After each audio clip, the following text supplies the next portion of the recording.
Bridget. Those were all the books I read in 2017. And today I'm going to be talking about my favorite books of 2017. I didn't read as much as last year, but I enjoyed pretty much everything I read, so I'm not that mad about it. Today I have 5 books to talk with you about, and this is in no particular order because I loved all of these and they're really hard to compare. So let's get started. My first favorite was actually pretty much one of the last books I read, and that was Renegades by Marissa Meyer. It was so good. If you like superpowers, definitely read it. It's about this girl named Nova and she's considered a villain in the society, and that's all I'm gonna say. She's so cool. You just have to read it. It's so good. It's by Marissa Meyer, who just always writes fantastic books, so you can't really go wrong. So definitely check that one out. Another favorite was one I read really early in the year. Let's go from front to back. This is a book many people have read, and I finally was able to pick it up this year. I've been wanting to read it for so long, and I finally got the audiobook and started listening to it, and that is Ready Player One by Ernest Cline. This book is so good.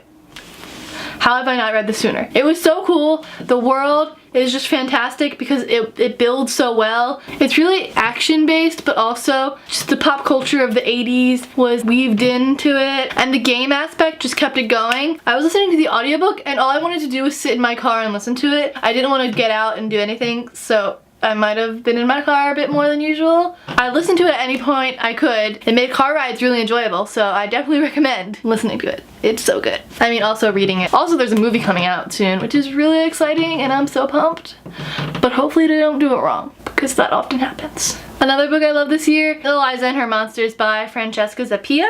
This book is so adorable. Oh my god. If you like contemporary, check it out. It's so good. It's about this girl. She draws and does art, and she has made this web series of comics. Now she's like been putting them up for several years. There's a huge following, like millions of people are following it. So now she's making money off it. She's selling merch and stuff like that. Her parents know nothing about it because why would they? You know? The internet. She's really a loner. She doesn't have any friends in real life. Her 2 best friends are online. Then she meets this guy at her school. He's new, and so he doesn't really know how much of a loner she is, but then they kind of become friends, and then she finds out he's super into her webcomic. It goes from there, and it's so cute. I highly recommend it. There are videos of me crying while reading it during the booktube-a-thon. I'll link them in the description if you want to check them out. It was so good. I want to reread it again now that I'm talking about it. Oh my god. Oh, so cute. The next book I'm going to be talking about today is Three Dark Crowns by Kendare Blake. It is this fantastic fantasy series where there's 3 sisters and they've been separated since they were young. Each of them has a power, so there's a poisoner, there's a elemental, and there's a nature-based one. They've been separated into their kingdoms because there's a poisoner society, there's an elemental society, there's a nature-based society, and their society raises them. When they turn a certain age, then they have to go fight each other, and whoever survives wins and becomes queen. And then they give birth to triplets, and then the cycle repeats. And whoever becomes queen, their society becomes more powerful. So the poisoners have had the last couple queens be poisoners, so their society is really strong, and everyone thinks, oh yeah, she's gonna be strong. Basically, you're just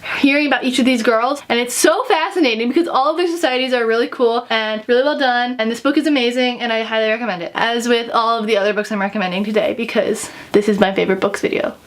And the last book I'm going to be recommending is actually a series which I didn't realize I read 3 of the books this year, but I did. And that series is The Raven Cycle by Maggie Stiefvater. I'm sure you've heard of it because it's amazing. It's about this girl named Blue. She lives with psychics, and she's been told ever since she was young that she's going to kill her true love. And she's always feared it. She doesn't have any psychic powers of her own, but she amplifies other psychics' abilities. So she goes with one of the psychics to the ley line, and she sees her true love walking down the line, and she knows that he's gonna die this year. His name is Gansey, and then she meets him. Plot ensues. They go search for this mythical king, Glendower, and it's fantastic. The character arcs are amazing, and I love them, and I just love all the characters. They're so great. Oh my god, I'm so attached to all of them. And I just kind of want to live in that world for longer. I only finished the last few books at the end of 2017, so I'm still very emotionally attached. I keep thinking about the end, and I'm like, I need more. I was satisfied with the ending she gave, but I could also do with more. Like Maggie, if you want to keep writing those books, I will be here to support you. I'm here for you. I'll be your number one. I'm sure there are going to be plenty of other people who would also support you, but I will be here. So those are some of my favorite books of 2017. Let me know down in the comments what some of your favorite books of 2017 have been, and I will see you in my next video, which will be up very soon, so I'll see you guys all then. Okay, bye!